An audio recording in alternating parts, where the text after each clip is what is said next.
లేదా అనే దాని మీద త్రిసభ్య ధర్మాసనానికి దీని కేసును కూడా దీనికి సంబంధించి విషయంలో కూడా త్రిసభ్య ధర్మాసనానికి దీనికి సంబంధించినటువంటి తీర్పును వెల్లడించేందుకు మొత్తం కూడా త్రిసభ్య ధర్మాసనానికి కూడా ఈ కేసును ఫార్వర్డ్ చేసినట్టుగా తెలుస్తోంది. ఇప్పటి వరకు ద్విసభ్య ధర్మాసనం ఈ కేసులో ఇద్దరు న్యాయమూర్తులు కూడా భిన్నమైనటువంటి తమ యొక్క ఫైండింగ్స్ను కూడా నోట్ చేసి తీర్పు సారాంశాన్ని చదివినటువంటి నేపథ్యంలో ఇది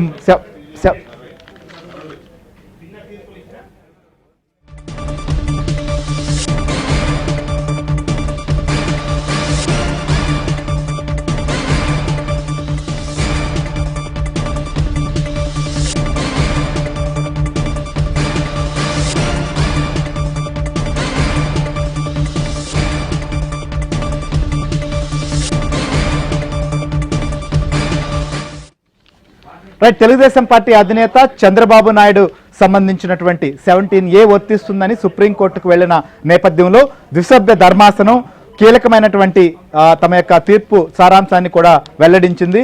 ప్రస్తుతం దీంట్లో ఉన్నటువంటి అంశాలన్నింటినీ పరిగణలోకి తీసుకున్న తర్వాత త్రిసభ్య ధర్మాసనానికి ఈ కేసును కూడా రిఫర్ చేసింది.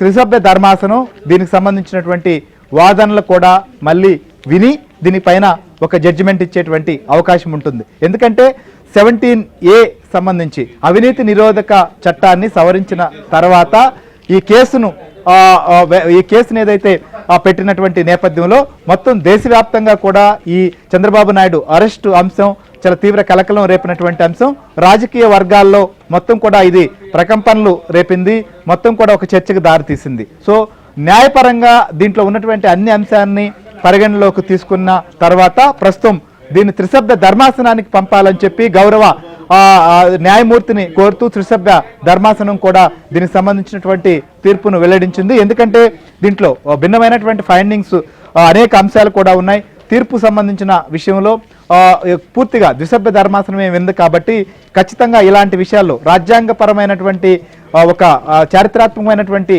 తీర్పు కాబట్టి దీనికి సంబంధించినటువంటి అంశంలో త్రిసభ్య ధర్మాసనం దీనికి సంబంధించి కేసు కూడా పంపారు కాబట్టి అక్కడ త్రిసభ్య ధర్మాసనం దీనిపైన వాదనలు విన్న తర్వాత ఒక నిర్ణయం తీసుకునేటువంటి అవకాశం ఉంటుంది.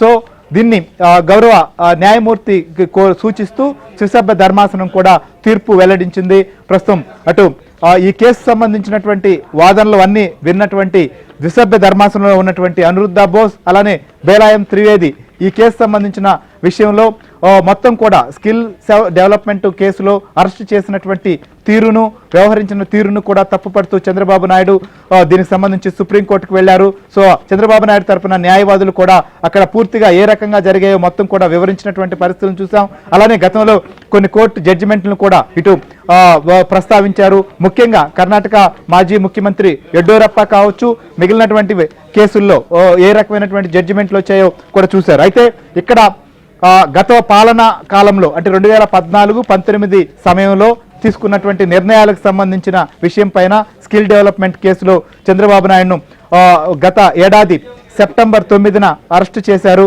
అయితే ఎఫ్ఐఆర్ మాత్రం డిసెంబర్ 9, 2021లో ఫైల్ చేసినటువంటి పరిస్థితి కాబట్టి దీన్ని 17A వర్తిస్తుంది అనేటువంటి వాదనలు కూడా వినిపించారు.